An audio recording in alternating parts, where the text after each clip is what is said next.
Қайырлы күн достар. Бүгін сіздермен қазіргі таңдағы хит пирогтардың бірі өте тәтті восточный пирогының рецептімен бөлісемін.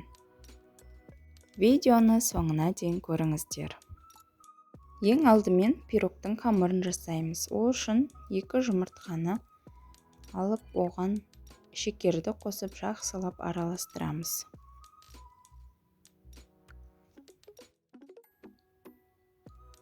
Үстінен еріген сары майды немесе бөлме температурасындағы жұмсақ сары майды салып араластырамыз. Ұнды салып, үстінен қопсытқышты салып, жақсылап араластырып, қамыр жасаймыз.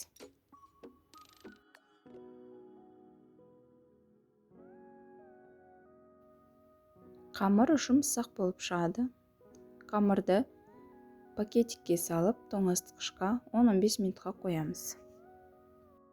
Қамырды тоңазытқыштан алып, формамызға видеода көрсетілгендей етіп жаямыз. Үстіне майдаланған грек жаңғағын салып, қолымызбен жайып шығамыз.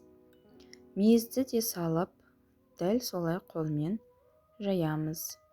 Мейіз бен жаңғақтан басқа кез келген кептірілген жемістерді қоссаңыздар болады.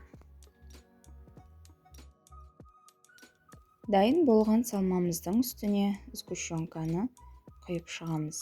Егер сгущенкаңыз қою болса, алдын ала сұйық қылып ертіп алыңыз.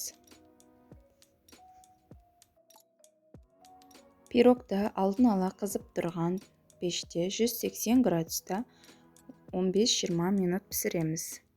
Пирог дайын, дәмі өте керемет, әрі тәтті пирог.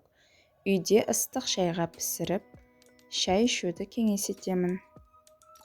Видео рецепт ұнаған болса, каналыма тіркеліп, лайк басуды ұмытпаңыздар. Каналымда жаңа рецепттер күтіңіздер.